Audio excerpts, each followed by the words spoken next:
The Borders Distillery is the first Scotch whisky distillery to operate in the region of the Scottish Borders since 1837. We opened back in 2018 with an idea that we want to put whisky making back on the map in the Borders.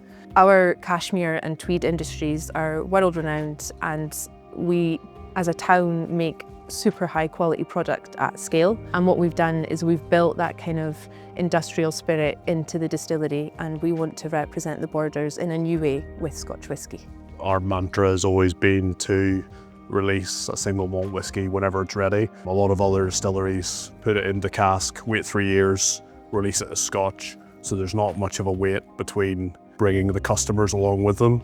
So we needed to make sure to get our name out there, to have this scheme, to get people engaged in our business in the Borders Distillery from day one and go along the journey with us until our liquid is ready to release to the masses.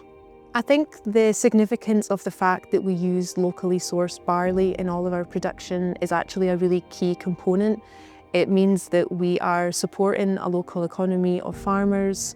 It also means that we're kind of future-proofing that barley production and that sustainability aspect of our Borders Distillery whisky making. I think as we get closer to our whisky being ready for the launch of our single malt, the first people who are going to get their hands on that are our 1837 customers, and they will get to be part of that launch and all of our kind of new products that come thereafter.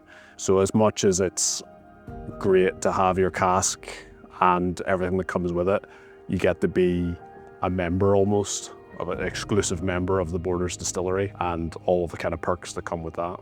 With the 1837 cask scheme, you get to pick 4 different casks. We give out bourbons, rums, refills and ryes, and also your 10-year weight where you can class it as your own single malt. Bourbons, you're going to get more of a vanilla note, so it's going to make a nice sweeter drink. With the rye, you're going to get a more soft spice. It's more of a spicy kick to it, so if you're looking for a spicier whiskey, that's what you want. Refills, that's casks that have been used over 3 times.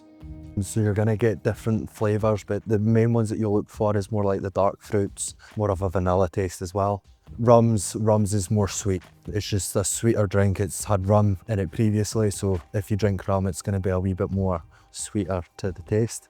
We deal directly with the customer as a distillery. I think part of the issue which has happened in the industry is a lot of it's gone through kind of cask brokerage systems. So it's just a transaction on a spreadsheet or something like that. Whereas with us, we offer that kind of full transparency where we invite our 1837 customers down. They see the whole process and they're watching the liquid actually be put into their cask, which then we look after. We're much more inclusive of our 1837 cask members. If you were to buy a cask, you can choose what date you fill it on. You can come yourself and have a tour and then fill it yourself. It's a much more personal experience. So for someone who's going to drink that whisky, to know that the history of it, where it came from, where it's been stored, what cask types it's in even, being able to track the sort of lineage of it that far back, I think is quite good. We've got customers that come down that are 1837 customers every couple of years, and they'll come and they'll take their samples for their casks. They bring us flowers, they bring us chocolates. It's quite like I said, it's a really personal experience. So with our 1837 private cask programme, we have built a bespoke app to sit alongside your cask purchase. So that means that every cask owner has access to an app where they can see the flavour maturation year on year of their own whisky grow. It's a really cool insight into what 1837 is all about, and it allows customers to have a really hands-on relationship with their cask, even if they're from another country around the world. But what we do encourage for every cask owner that comes to the distillery, they should come see us, meet the team, understand the building and understand the process. And we want people to understand that if they are thinking about owning a cask or they want to find out more, we are a really small team, which means that they have direct access to our people. It means that they can watch the whole process from beginning to end. And then at the end of it, they have an app that they can carry around in their pocket wherever they go for however many years. And it means that they can kind of watch their cask develop from afar. So it's a really cool tie and a really cool link that people can carry with them for 1837. The main difference for the 1837 programme is you're getting to be part of what we consider our unique selling point, and that is the first distillery in the Scottish borders since 1837. You're getting to buy essentially a piece of the company. I hope that in 10, 20, 30 years time, when we look back on it, we're a big name, a big brand, and those people who have invested and put money into this early have been through that whole journey, and it's a matter of pride. I think they'll be proud to be part of it.